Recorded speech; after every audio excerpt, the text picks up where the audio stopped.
हमें गार्डन का सीन दिखा रहता है जहाँ पर बहुत सारे लोग बैठे हुए थे और वहाँ पे नोबल्स थे। वो कहते हैं सच में ये प्रिंसेस की टी पार्टी है ना। लेकिन वो लोग बातें कर रहे थे क्या ये उनका पहली बार नहीं है जब वो टी पार्टी अरेंज कर रही हैं, और ऐसा लगता है कि उनकी पोजीशन अभी भी थोड़ी सी पीछे है।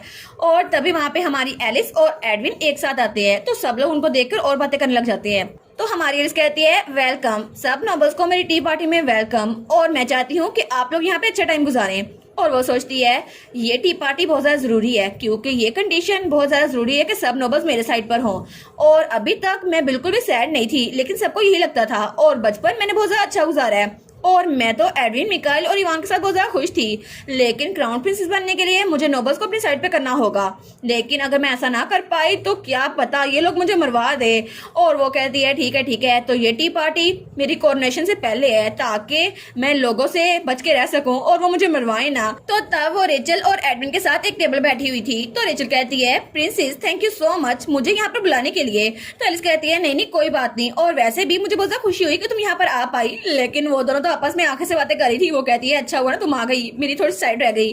तभी वहां पर एक और लड़का था। वो कहता है मैंने सुना था कि जब आप वहां पर सेरेमनी के लिए गई थी तो आप में से गोल्डन लाइट निकली थी, तो इसका मतलब है कि आप बहुत ज्यादा अच्छी हैं है ना मैजिक करने में। वो कहती है आई होप कि आपका अच्छा टाइम गुजरे यहाँ पर मार्कस पाइंस। तो वो कहता है हाँ। लेकिन तभी वो रेचल को देखता है तो रेचल हंस रही थी। वो कहता है तुम क्यों हंस रही हो। वो कहती है नहीं ये फनी है कि तुम ऐसा एक्ट कर रही हो। वो कहता है क्या फनी है, मैं भी थोड़ा सोशलाइज होने की कोशिश कर रहा हूँ। अब तुम्हारा दोस्त हो तो क्या हो, प्रिंस से बात नहीं कर सकता। वो कहती है हाँ ठीक है मुझे पता है तुम बहुत ज्यादा मेहनत कर रहे हो।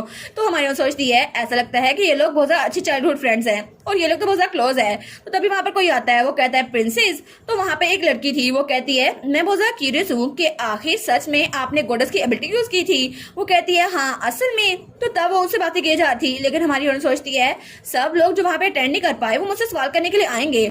तो तभी एडविन हमारी एलिस को केक काट के देता है। वो कहता है एलिस इसको खाओ ना। वो कहती है नहीं थैंक यू एडविन। लेकिन वो सोचती है लगता है इसको एडविन कहना ठीक नहीं होगा। वो कहती है प्रिंस एडविन। तो वो कहता है क्या तुम मुझे मेरे नाम से बुला सकती हो ना। लेकिन वो कहती है कितने ज्यादा ऑकवर्ड हो जाएगा ना सबके सामने तुम्हें तुम्हारे नाम से बुलाऊं तो तब उसके मुंह में कुकी डाल लगती है। वो कहती है नहीं ये बहुत ज्यादा मीठी नहीं है तुम इसको खाओ।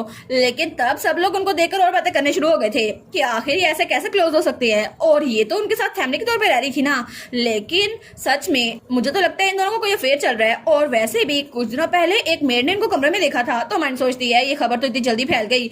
लेकिन तब वहां पर एक लड़की वो चाय पी रही थी। वो कहती है क्या पता कि ये सच में इनका अफेयर ही चल रहा हो। वैसे भी ये लोग तो एक फैमिली में भरे हुए हैं, तो अभी तक तो इनको सिबलिंग्स की तरह रहना चाहिए थे ना। तो आखिर ये ऐसे बिहेव क्यों कर रहे हैं जैसे ये लोग लवर्स हो। तो हमारी हीरोइन को देखती है। वो सोचती है ये इतनी ऊंची आवाज में बात कर रही है, इसको नहीं पता इसकी आवाज मुझ तक आ रही है।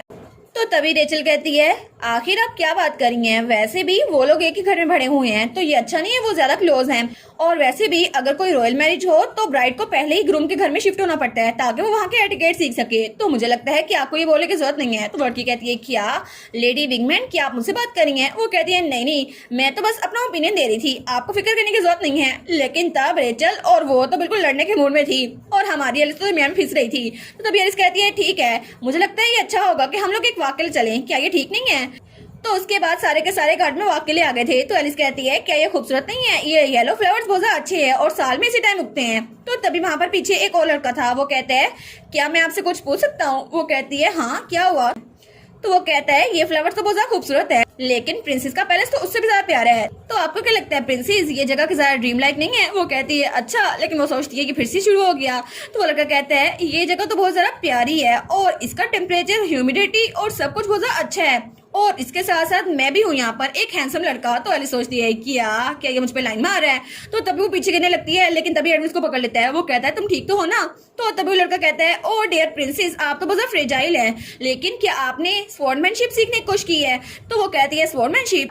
तो वो कहता है जी बिल्कुल, मैं अभी नाइट ऑर्डर से पास आउट हुआ हूँ, तो अगर आप चाहें तो मैं आपको सिखा सकता हूँ। वैसे भी मैं आपको सिखाकर बहुत खुश हूँगा। लेकिन उसकी तरफ हाथ बढ़ाता है तो एडविन उसका हाथ मरोड़ देता है। वो कहता है दफा हो जाए यहाँ से। तो वो कहता है आई एम सॉरी और जल्दी से वहां से भाग जाता है। तो पीछे बाकी की जो लड़कियां थी वो एडविन के बारे में बातें करने लग जाती हैं। तो वही लड़की जो पहले बातें कर रही थी वो कहती है लॉर्ड जोसेफ तो सिर्फ ट्राई करने की कोशिश कर रहे थे कि प्रिंसेस की हेल्थ अच्छी रहे और आपको उनको ऐसे ट्रीट नहीं करना चाहिए था, लेकिन ये तो बहुत एक्सेसिव लग रहा था। तो हमारी सोचती है क्या ये मुझ पे बातें कर रही है और एडविन पे। तो रेचल हमारी हीरोइन को डिफेंड करते हुए कहती है मुझे लगता है कि आपको अपने काम से काम रखना चाहिए, प्रिंसेस किससे भी सीखे, आपको इसकी बात करने की जरूरत नहीं है। तो एलिस सोचती है कि ये लोग लड़ क्यों रहे हैं। तो वो लड़की कहती है आफ्टर ऑल मैंने सुना है कि टेम्पल इस बार कियोस में है क्योंकि प्रिंसेस वहां पर किसी और को लेके आई थी, लेकिन इस सिचुएशन में क्या सच में हम उस सेरेमनी की एबिलिटी टेस्ट को सही समझ सकती हैं, क्या पता वो झूठ हो। और एडविन को तो बड़ा गुस्सा आ रहा था। तो एलिस कहती है एडविन, वो सोचती है आखिर ये क्यों हो रहा है। एडविन तो बहुत ज्यादा गुस्से में लग रहा है, अगर इसने उन सबको मार दिया तो। और वो सोचती है चाहे कुछ हो या ना हो असलियत में मुझे सब कुछ पता है। तो तब अपनी पावर यूज करती है और वहां पे रेचल और सबके इनकी रोशनी रोशनी फैल गई थी। तो हमारी हीरोइन उसने अपनी पूरी पावर यूज की थी और तब वो चमक रही थी। वो कहती है फ्लावर्स तो अभी ब्लूम हुए ना, तो मुझे लगता है इनको ना देखना वेस्ट जाएगा। तो आप लोगों को क्या लगता है हमें फ्लावर गार्डन और नहीं घूमना चाहिए। तो सब लोग कहते हैं जी जी हमें ये घूमना चाहिए। और तब सब लोग खामोश हो गए थे और उसके बाद चेंज होता है और हमें ड्यूकस्तान का महल दिखा रहता है। और तब एडविन वो नहा के निकलता है, लेकिन उसकी बॉडी पर वही कर्स मार्क था जो बहुत ज्यादा भर चुका था। वो सोचता है पिछली पार्टी पर मैं तो बहुत ज्यादा गुस्से में आने लगा था और मैं आउट ऑफ कंट्रोल होने वाला था, लेकिन एलिस ने सारा मामला ठंडा कर दिया। और क्या ये इस निशान की वजह से है जो मुझे इतना ज्यादा गुस्सा आ रहा था। लेकिन तब एडविन सोचता है ठीक है सबसे पहले मुझे इस निशान का कुछ ना कुछ करना ही होगा। और तब वो शर्ट पहन के वहां से निकल गया था। और तब सीन होता है और हमें प्रिंस का महल दिखा रहता है जहाँ पे एलिस वो चेस्टर से स्वॉर्डमैनशिप सीख रही थी। तो तब उसको बड़ा पसीना आया हुआ था, वो तो बहुत ज्यादा थक गई थी। वो सोचती है उस टी पार्टी के आफ्टर इफेक्ट तो बहुत ज्यादा थे, हर कोई अभी तक मेरे बारे में बातें किए जा रहा है, लेकिन जब सबको पता चला कि मैं चेस्टर से सीख रही हूँ जो कि एडमिन का राइट हैंड मैन है तो मामला थोड़ा ठंडा हो गया। वरना सबको लगा था कि मैं एडमिन से स्वॉर्डमैनशिप सीख रही हूँ जिससे मेरा और उसका दोनों का नुकसान होता।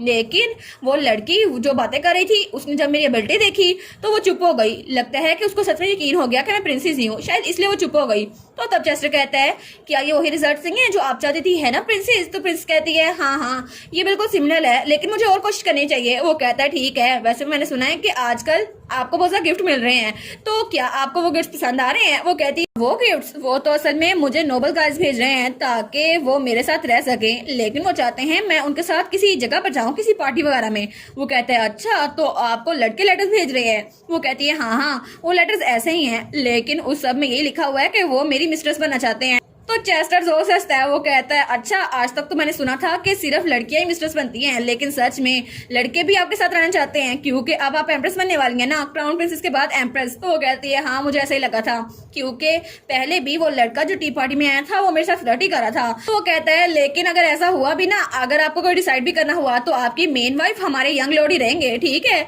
हमारे एडमिन इस्तेमाल। तो वो कहती है क्या तुमने ऐसा क्यों कहा। वो कहता है जी बिल्कुल ऐसा ही होगा।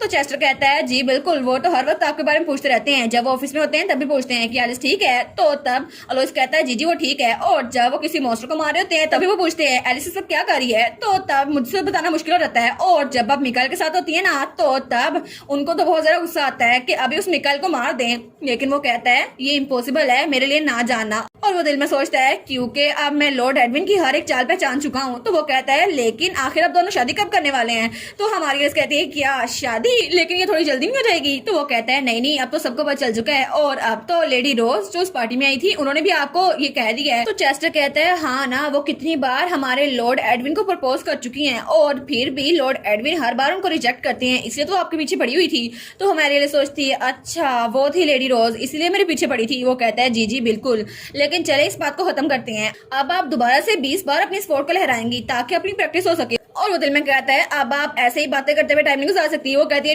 ठीक है। और तब वो दोबारा से अपनी प्रैक्टिस शुरू करती है। और थोड़ी देर बाद जब उसकी प्रैक्टिस खत्म हुई थी तो एलिस तो बहुत ज्यादा थक चुकी थी, वो तो जमीन पे गिरी हुई थी। तो वो कहता है ठीक है आपकी आज की प्रैक्टिस खत्म हुई, आपने अच्छा काम किया, और वैसे भी आप तो शाम को लॉर्ड के साथ जाने वाली है ना, तो आपकी डेट अच्छी रहेगी। वो कहती है नहीं कोई डेट नहीं है, हम लोग सीरियस मिशन पे जा रहे हैं, बहुत ज्यादा डेंजरस जगह है। वो कहता है ठीक है। तो हमारी सोचती है बिल्कुल, क्योंकि ड्यूकिस्तान उनको बॉर्डर एरिया पे जाना है, तो ये एक पूरे महीने में हमारा अच्छा चांस है क्योंकि हम लोग अफिलिया के घर जा सकते हैं और उसको पता भी नहीं चलेगा, लेकिन इसके लिए हमें छुपके ये मिशन करना होगा।